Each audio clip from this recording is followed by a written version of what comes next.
Hi friends, it's Natasha from Can We Make It Mom? And welcome to a sweet little Easter project inspired by my little bunny babe. My daughter has started saying heart and hop hop. So I thought this would be such a cute way to mark her growth. This pattern is available in my Etsy store and you'll find the link in the description below. I found this patchwork fabric at the op shop for only $4. You'll also need 1.5 meters of ribbon and 55 centimeters of pom-pom trim.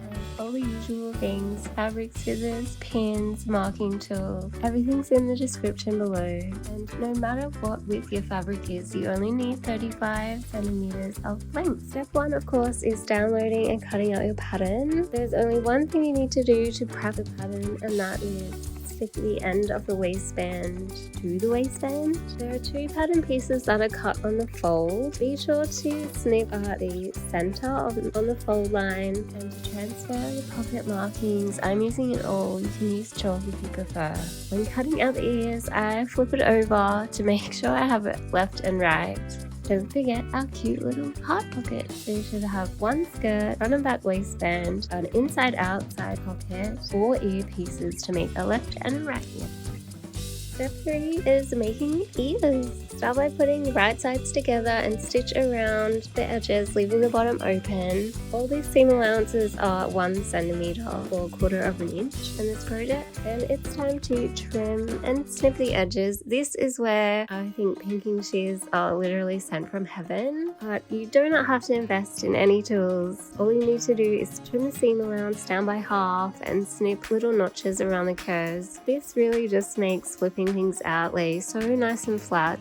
There's a lot of that in this project, which is why I'm using my pinking shears. Once you've snipped the corners, turn them right side out and give them a good press. Then we're going to baste them in place, the notches on the bib. I just use a regular stitch, just a little bit smaller than my seam allowance. Officially, a basting stitch is done by hand with larger stitches, so they can be pulled out after, but these are going to be enclosed inside the bib. So the ribbon simply placed right on top of the ears and stitched in place. Step 4 is making the bodice. So you just want to sew the front and back right sides together, catching the straps and the ears inside. So all around the top, leaving the bottom open, and then trim the seam allowance down, put the curved edges. I use my pinking shears again, flip right side out and press. Step 5 is the top of the waistband. We want to sew the front waistband to the front bodice, matching all the notches, and then sandwich the bodice between the front and the back waistband and stitch them close. You want to stitch up the side, along the top, and then down the other side, leaving just the bottom edge open. You're going to clip the top corner and flip right side out and press. I like to pull on the bib and the waistband so that I know I'm not making any tucks, like I know I'm getting a crisp, clean seam edge.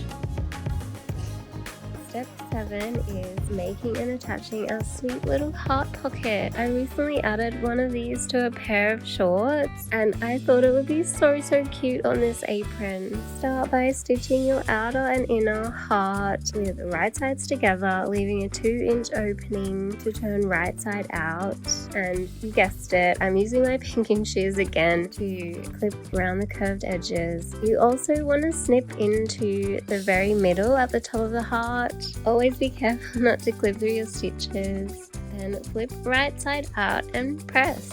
I use an awl to mark the placement, which does poke a tiny hole into the fabric, but it does disappear once the pocket is stitched in place. My markings are always about 5 centimeters in to allow for that bit of coverage. No one wants a hole in the project, but definitely use chalk if it makes you nervous. And then you want to stitch your heart into place from the very top corner marking, yes, the little hole or chalk mark, down around to the bottom and then up to the other side, leaving an opening at the top for your little sweeties and treaties to go into. Of course, back stitch to secure.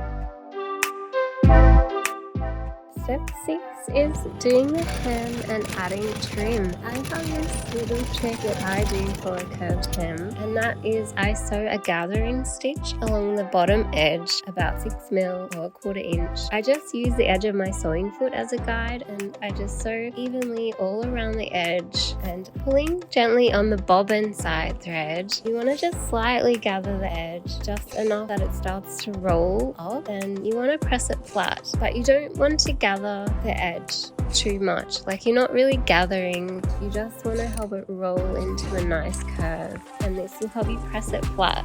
I unpicked this row of stitching. I think it's optional. You need to repeat the process one more time to enclose the raw edge. I think unpicking makes it gather up a little easier.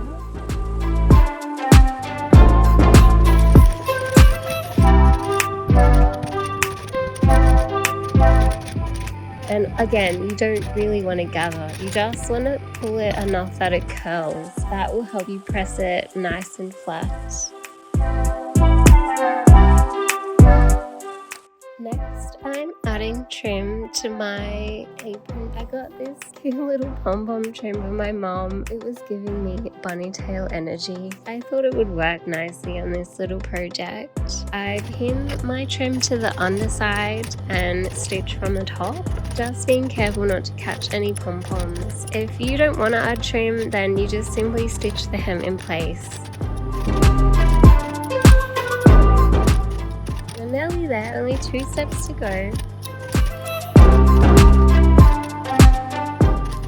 Step 8, the bottom of the waistband. You want to align the skirt to the front waistband, matching your notches and center line, and sew from one edge of the skirt to the other edge of the skirt, and then press the seam allowance up into the waistband. Next, you want to enclose the ends of the waistband. Fold the back waistband down over the front and stitch from the outer edge right up to the skirt edge. You don't want to sew past these stitches. It needs to be flush against the very edge of the skirt. If you sew further into the skirt, it will cause a little tuck and you'll just have to unpick it. Like, it's no big deal. But the more exact you are, the easier the next step will be. So then you trim the corner just like you did on the top of the waistband and turn right side out and press, which will leave you with just the middle section of the back of the waistband. To finish the waistband, you press the seam allowance of that remaining middle section of the back waistband so that it just covers the stitching. You want to pin it in place from the front, making sure you're catching the waistband with your pins. I've designed this pattern to close the waistband with a stitch in the ditch, which I personally love this technique. It is a little tricky to master, but just keep trying. It's so satisfying when you actually get the flow, and it's so clean. To stitch in the ditch by pulling the seam open to reveal the stitching and working very slowly to sew down the back waistband through the front seam. And our last step, yay, is just sewing loops for the straps to go through. All you need to do for this is flip the very end of the waistband towards the back and stitch them down to create loops.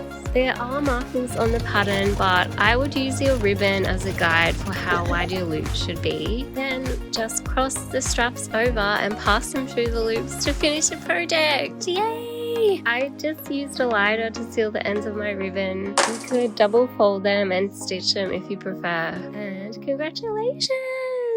You made a sweet little bunny apron with me. I hope you had as much fun as me making this. My daughter, she's still too little for chocolate, so it's just getting involved before all the chocolate and all that comes along. This apron is for a toddler size 2 to 4. The little onesie she's wearing is a size 3, right in the middle of that size range. Thanks so much for watching. If you enjoyed this video, do all the things: like, subscribe, comment, even if it's just your favorite bunny emoji. All your support means so much to me. Happy Easter! I hope whatever you're doing at this time of year, you are happy, healthy, and with the people you love. Can we make it, Mom? Yes, we can make it! Happy making, friends. I'll see you on the next one.